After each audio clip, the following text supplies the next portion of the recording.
காலையில் எந்திரிச்சோன்னே சரி இன்றைக்கி எண்ணெய் வச்சு தலை குளிக்கலாம் அப்படின்னு சொல்லிட்டு போய் எண்ணெய் பாட்டில் எடுத்தால் எண்ணெய் பாட்டில் ஃபுல்லாக ஃப்ரீஸ் ஆகிருந்துச்சு.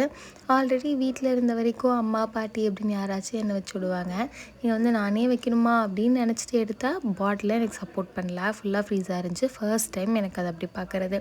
லஞ்சுக்கு சரி அப்படின்னு சொல்லிட்டு தக்காளி சாதம் செய்யலான்னு பண்ணேன். வீட்டில் இருந்த வரைக்கும் ஒரு நாள் கூட அப்படி தக்காளி தொக்குலாம் நான் செஞ்சதில்லை. ஆனால் எனக்கு அது ரொம்ப பிடிக்கும். எப்போ செஞ்சாலும் பாட்டி அது கொஞ்சம் நிறையா செஞ்சு வைப்பாங்க. அது செஞ்சால் மட்டும் நான் நல்லா சாப்பிடுவேன் அப்படின்னு சொல்லிட்டு இன்றைக்கி நானே செஞ்சேன். வெளியே ஃப்ரெஷ்ஷாக கருவேப்பிலை இருந்துச்சு, அதை போய் பறிச்சுட்டு வந்து தக்காளி வெங்காயம் எல்லாம் நறுக்கி கொஞ்சோண்டு மசாலாஸ்லாம் போட்டு பண்ணேன். எனக்கு அந்த உப்பு போடுறதுல மட்டும் கொஞ்சம் பயம், அதனால் கம்மியான உப்பு போட்டு டேஸ்ட் பண்ணி பார்த்துட்டு அப்புறம் வேணும்னா போட்டுப்பேன், இல்லைனா விட்டுருவேன். சாதம் ஆல்ரெடி செஞ்சு வச்சுருந்தனால இந்த தக்காளி தொக்கு கூட வந்து சாதத்தை போட்டு பரட்டி சாப்பிட்டாச்சு லஞ்சுக்கு. இன்றைக்கி ஃப்ரைடே, வீக்கெண்ட் வைப்ஸ் வந்துருச்சு. ட்ரெஸ் எல்லாம் பேக் பண்ணிட்டு இன்றைக்கி ஆஃபீஸ் முடிச்சு வீட்டுக்கு போயிடுவோம் அப்படின்ற ஒரு சந்தோஷத்துலேயே ஆஃபீஸ் கிளம்பி போனேன். ஸ்வீட் கார்ன் வந்து சரி வேக வச்சு ஸ்நாக்ஸ் மாதிரி எடுத்துடலாம் அப்படின்னு சொல்லிவிட்டு அது ஒரு பக்கம் வேக வச்சுட்டு அப்படியே குளிச்சு கிளம்பிட்டேன். எப்போயும் பண்ணுற அதே ஸ்கின் கேர் தான் பண்ணேன். மாய்ஸ்சரைசரு, லைட்டாக பிரைட்னிங் க்ரீமு, அதுக்கப்புறம் ஒரே ஒரு லிப்ஸ்டிக் மட்டும் போட்டு கிளம்பியாச்சு. ஜாலியாக ஆஃபீஸ் போனேன். ஏன்னா இன்றைக்கி வீக்கெண்ட்.